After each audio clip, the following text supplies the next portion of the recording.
Baik. Assalamualaikum warahmatullahi wabarakatuh. Bismillahi walhamdulillah. Asyhadu an la ilaha illallah wa asyhadu anna Muhammadar Rasulullah. Salatullahi wa salamuhu ala Rasulillah wa ala alihi wa sahbihi wa man walah. Amma ba'd. Hadratul kiram, para alim ulama, tokoh masyarakat, segenap pengurus ranting, pengurus takmir,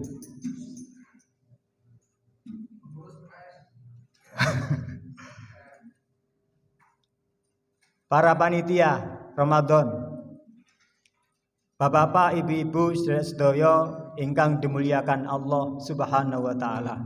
Amin. Sebelumnya ada pantun. Sing biasa kalau dibacakan pantun itu ngomongnya cakep, mana ya. Sing paling banter nanti insya Allah terkasih THR. Alhamdulillah. Ini ada 5 amplop yang insya Allah masing-masing senilai 7 juta. Yes. Gak gaming-gaming ini. Satu amplop lagu tipis. Penasaran jenengan ya? Syarat tingkin enten kotak melaku nggih ya? Jenengan cemplung nomor ibu. Masih mboten nggih, mboten apa-apa, tapi saya yakin niki senilai 7 juta. Mudah-mudahan semuanya mendapatkan. Amin. Pun pantunnya ringan. Ngapunten barangkali ada yang tersinggung, bukan niat kami menyinggung, tapi bener ini pantun apa adanya. Duwe konco jenenge Pak Marji. Pokoknya sing muni cakepnya itu paling keras dapat ini. Oke, saya ulang. Duwe kanca jenenge Pak Marji. Pak Marji mangan ketan. Ayo dulur padha ngaji tentang setan. Iki cakepnya paling tinggi. Paling tinggi dapat. Sampai hitung juta. Sesuai dengan tema yang sesuai dengan tema yang pengurus berikan adalah tadi disampaikan oleh Pak Ismail ya. Setan musuh yang nyata. Ini kalau dibahas Pak, ya Allah Pak, gak mari Pak. Gak mari nih. Niki kitab ini. Kitab tentang jebakan setan, tipu daya setan. Karpe tema elak ngoten nggih Pak Mail ngoten gitu. Iki judul kitab aslinya Talbisul Iblis lho, sangar ini judulnya. Ditulis oleh Syekh Ibnu Faraj Al-Jauzi rahimahullah. Ya, Al-Jauzi, Imam Al-Jauzi itu ada 2. Ada Imam Ibnu Faraj Al-Jauzi. Ini pengarang kitab Talbisul Iblis. Dari awal sampai akhir niku isinya bagaimana perangkap-perangkap setan dan bagaimana perangkap-perangkap iblis dan bagaimana kita bisa selamat menghindarinya. Nah, yang kedua ada buku lagi lebih tebel lagi nih, cuman ini terjemah. Judul aslinya Ighatsatul Lahfan min Masaidis Syaitan. Nah, syaitan ini disebut syaitan. Penulisnya juga Imam Al-Jauzi. Cuman bukan Ibnu Faraj Al-Jauzi tapi Ibnu Qayyim Al-Jauzi. Ini yang terkenal. Gitu. Kalau diterjemahkan diartikan menyelamatkan hati dari tipu daya setan. Lah niki diterangno sedaya, Pak. Wis gak mari rong dino seminggu gak mari niki, Pak. Riyoyo gak mari. Nah, singkatnya saya akan nyampaikan intinya saja. Saya ingin menyampaikan bagaimana gaya bukan gaya saya, tapi gaya para ulama ketika menjelaskan materi ini. Tidak semua, tapi mungkin pembukaan yang mengawali, nanti poin-poin pentingnya saja. Lah, di tengah-tengah saya menyampaikan materi ini, tausiah ini nanti ada dialog tanya jawab. Yang bisa jawab dapat. Nah, jenengan pernah membaca, mendengar kata-kata setan disebut. Ketika baca Quran pernah? Pernah. Berkali-kali loh. Saat ini kita takoni jenengan. Setan disebut ya, setan disebut oleh Allah Subhanahu wa taala dalam kitab sucinya Al-Qur'an. Niku berapa kali? Berkali-kali. Mantap, banyak. Ya pase piro. Wes bingung ini kiwisan. Ya. Luar biasa. Para ulama itu ya Allah, betapa seriusnya, ngono lo dihitung. Kemudian dicari tafsirnya, tiap penyebutan di surat apa, di ayat berapa, tiap penyebutan itu dijelaskan tafsirnya apa. Allahu Akbar. Luar biasa. Nah, saya ingin menyampaikan itu dulu. Setan itu Allah Subhanahu wa taala disebut dengan lafaz asyaitanu tunggal jamak, tunggal ya mufrad ataupun jamak. Jamak ya apa Mas? Sing iso tak pinter, luar biasa, masya Allah. Luar biasa. Lah jamaknya itu jamaknya asyayatin. Kalau mufradnya tunggalnya asyaiton, kalau jamaknya asyayatin. Tunggal mufrad Allah sebut 70 kali, kalau jamaknya 18 kali. Itu dalam 36 surat, tersebar dalam 80 ayat. Kira-kira jenengan tak kandhani ngene iki percaya napa mboten? Percaya. Oleh gak percaya, Pak. Saya itu, Pak. Boleh jenengan tidak percaya. Justru saya mengharap itu jenengan gak percaya. Tapi aja nyalano aku dhisik. Nggih ya.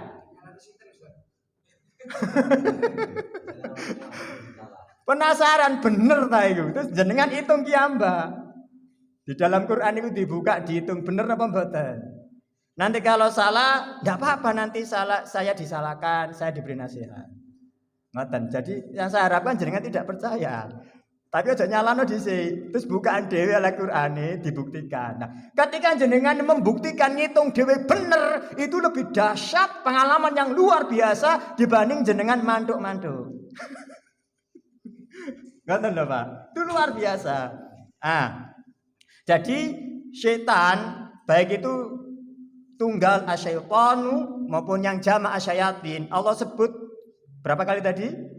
88 kali. Tersebar dalam 36 surat, 80 ayat. Lah saat ini asyaitonu luar biasa para ulama dalam memahami itu ya Allah. Dikupas detail, Pak. Bagaimana pemahaman secara bahasa etimologi, bagaimana secara istilah atau terminologi. Sing sok maneh wis. Asyaitonu mufrad kan ya. Itu berasal dari bahasa Arab. Bahasa Arab. Lah ya, bahasa Arab. Lah ya, bunyinya apa? Dari kata apa? Ayo masih penuh boleh. Ini ayo para pemuda yang luar biasa ini ayo. Ayo. Boten. Maksudnya asyaitonu ini kalau berasal dari kata bahasa Arab, ya bunyinya apa bahasa Arabnya? Kalau di kitab tafsir itu asyaitonu mustakun min masya Allah. Luar biasa itu nih. Luar biasa ini. Ya Allah. Oh dikandani. Betul, syatona apa? Sin to nun digandeng, syatona. Nah, ada ulama lagi, ini saya baca, nanti kalau tidak percaya jangan buka di kitab tafsir Ibnu Katsir ya, jilid 1 halaman 28. Kalau terjemahnya saya tidak tahu halaman berapa. Ini saya baca yang di buku aslinya. Para ulama itu menegaskan ada dua pendapat. Ada yang mengatakan dari syatona, persis pakai shin digandeng, syatuna pakai to. Ada yang menjelaskan dari lafaz syatun pakai to, atau syatun atau syatin pakai to tapi didawakno. Gitu. Ternyata artinya agak berbeda. Memang berbeda, tapi secara makna itu berdekatan. Nah, kalau syatona itu artinya jauh, menentang, kemudian masuk. Ada 3. Jauh, maksudnya adalah jauh dari tabiat manusia. Berarti kalau orang sudah kemasukan godaan setan, itu sudah jauh dari wujud asli, karakter asli manusia. Gak percaya, tak tunjukkan buktinya. Jenengan semerap nate dingkek maling. Dingkek maling. Apa dingkek itu, Pak? Ngintip apa mana? Mengawasi ya. Melihat maling mau mencuri itu. Itu kan tolak-tolak kan? Tujuannya sama, yang kita pahami sama persis. Mencari apakah ada orang yang tahu, kan begitu kan? Ketika sudah yakin tidak ada orang yang tahu, tidak ada manusia di situ, itu diambil, dia curi. Loh, pertanyaannya, bukankah dirinya sendiri manusia? Kok bisa mengatakan tidak ada manusia? Itulah bukti nyata kalau orang sudah kemasukan godaan setan, maka hilanglah tabiat manusianya. Karena sebenarnya tabiat manusia itu tidak mencuri, Pak. Mesti punya hati nurani, mesti menduwe jiwa ngesak nih. Ngoten. Itu tabiat asli manusia sebenarnya. Pun. Kemudian jauh bisa berarti jauh dari kebenaran. Jauh dari rahmat Allah Subhanahu wa taala. Itu jauh. Diterangkan produk dawa ngoten niku. Kalau itu diartikan menentang, berarti menentang Allah Subhanahu wa taala dan para rasulnya. Menentang hukum Allah. Berarti orang-orang yang tidak terima dengan hukum-hukum Allah dalam Al-Quran, maka berarti apa? Setan. Sangat jelas. Yang ketiga, masuk. Ternyata setan itu bisa masuk kepada komunitas manusia. Bahkan bangsa jin sekalipun, iblis sekalipun, itu bisa masuk kepada komunitas manusia. Saya teringat di Siro, Pak. Waktu itu kan para pembesar orang-orang kafir itu mengadakan rapat di Darun Nadwa. Ini merencanakan sesuatu bagaimana cara menghabisi Muhammad Rasulullah Sallallahu Alaihi Wasallam. Ada setan yang menyerupai manusia, bangsa jin yang menyerupai manusia, terlihat oleh orang-orang kafir saat itu seperti orang nejet itu dari jauh. Nimbrung Pak di situ, dan dialah yang membenarkan usulan orang kafir saat itu. Dibunuh, begitu. Muhammad dibunuh, Sallallahu Alaihi Wasallam. Pada akhirnya nanti ada peristiwa hijrah itu. Nah, bahkan setan itu dari bangsa jin terutama bisa masuk dalam diri manusia melalui aliran darah. Bisa masuk dalam diri manusia ketika orang itu menguap, tidak ditutup. Piye Pak Mur? Ning menguap. Oh. Tidak ditutup, setan itu masuk, Pak. Lah, luar biasa nih penjelasan para ulama itu, masya Allah. Nah, kalau dari bahasa syatun tadi ya, itu diartikan terbakar, binasa. Karena memang setan itu nanti tempatnya ada di neraka, dibakar oleh Allah Subhanahu wa taala, binasa di dalamnya. Tapi binasanya tidak sampai mati. Tidak pernah mati. Ya hidup disiksa terus itu. Nah, kemudian oleh para ulama dijelaskan, dua kata ini berdekatan secara makna, cocok juga. Tapi kalau secara sastra Arab, nah, itu yang cocok adalah syatona. Begitu yang cocok. Demikian ungkapan dari Imam Al-Qurtubi, ulama ahli tafsir dari Cordoba. Luar biasa ini ulama yang berpengaruh di saat kaum muslimin berjaya di sana. Saiki angel Pak, golek ulama teko Cordoba wis angel, ndak ono kaya iki. Pemain-pemain bola. Ngaten. Nah, sekarang berikutnya sekarang. Berarti dengan demikian setan iku apa sih sadurunge? Sak bener iku. Apa rawon apa soto? Lah soalnya ono rawon setan. Lah ya rawon napa soto? Pakaian napa kendaraan? Makhluk napa sifat? Ayo wis. Ayo. Sing paling banter. Sifat. Berarti maksudnya kalau sifat ini yang diterangkan para ulama tadi itu melekat pada diri manusia jadi setan. Melekat pada bangsa jin ya setan. Sehingga setan itu baik dari bangsa jin maupun dari bangsa manusia. Luar biasa Pak para ulama itu. Sebelum baca Quran disunahkan baca apa? Ta'awudz bunyinya a'udzubillahi minasyaitonirrajim. Baca Al-Baqarah. Terus khotam Pak 1 hari 1 malam. Lailatul Qadar ya. Ternyata di ayat yang terakhir yang dia baca apa Pak? Lah iya ayat yang paling akhir. Minal jinnati wan nas. Wis oleh hadiah. Luar biasa Pak. A'udzubillahi minasyaitonirrajim. Langsung ditutup ayat terakhir minal jinnati wan nas. Jadi mafhum para ulama sepakat itu, ya, tidak ada perbedaan pendapat. Jadi setan itu wujudnya dari bangsa jin maupun pada bangsa manusia. Pun itu lagi pertama. Durung iblis. Gimana lanjut ah? Oke, baik. Nah, sekarang kalau setan dari bangsa jin, pembesarnya nenek moyangnya siapa? Iblis. Nah, iblis itu dari kata apa? Napa? Pinter, ablasa. Napa artinya ablasa niku? Kebablasan ngono. Ablasa niku napa? Ablasa niku artinya putus asa. Putus asa dari rahmat Allah. Makane wong gaweane misa-miso putus asa iku gawane iblis. Ngapunten bunuh diri iku sifatnya wong kafir, Pak. Iblis, Pak. Karena putus asa di rahmat Allah. Kemudian penyesalan, sedih karena iblis itu akan menyesal.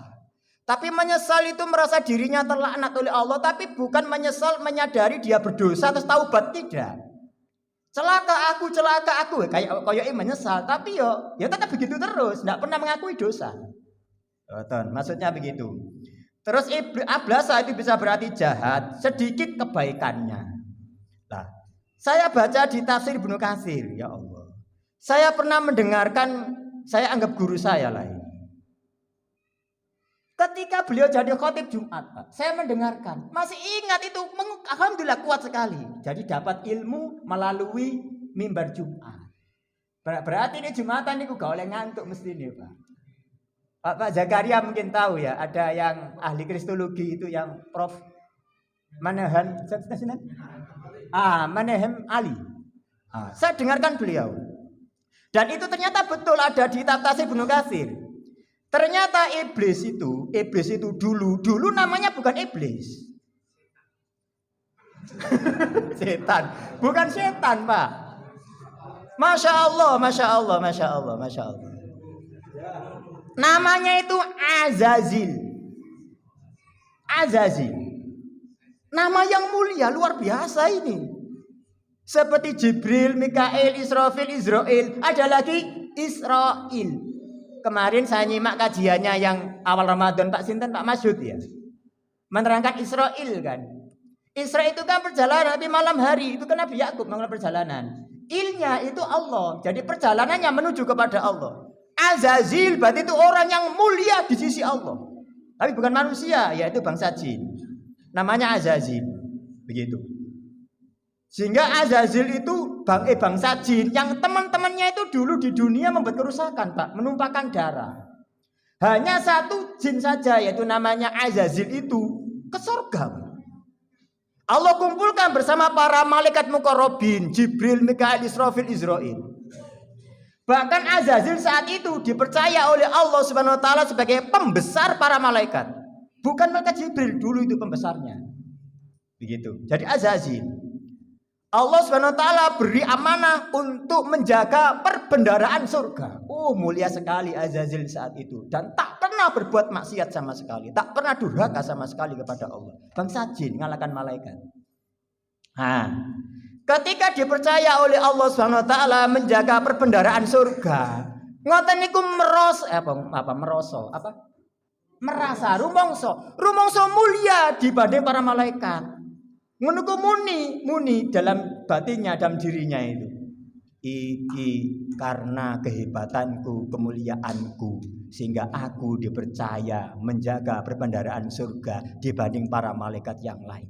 Jadi saat itu sebelum Nabi Adam Allah ciptakan, sebelum iblis diperintah oleh Allah untuk sujud menghormati Nabi Adam, pada awalnya memang sudah ujub, sudah takabur. Ketika diberi kemuliaan, makanya hati-hati ketika Allah muliakan diri kita. Akeh wong sing gak iso nyonggo kemuliaan yang Allah berikan kepadanya.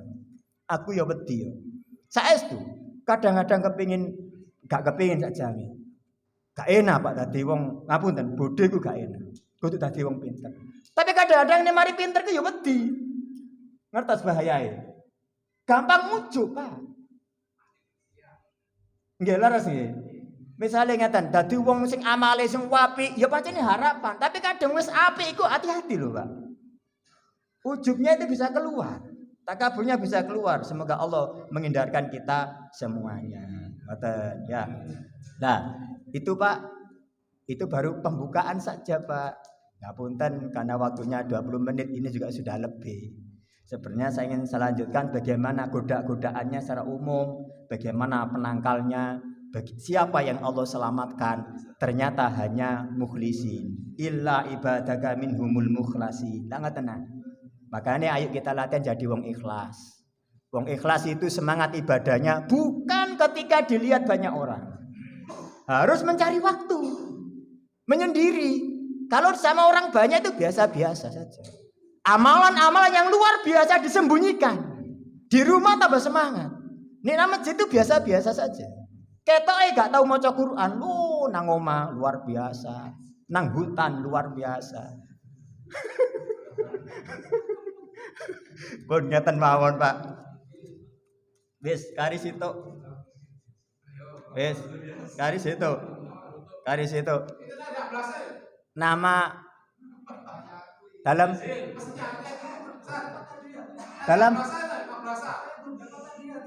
Oh belum, mau ini Pak. Oh baik ini Pak, ablasa. Masya Allah belum ya, oke baik. Makasih Pak.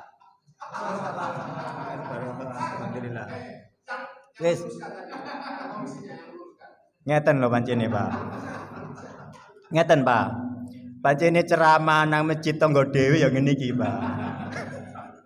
Agak ya aku yakin kayak amplop. Seperti tahun kemarin kasih amplop.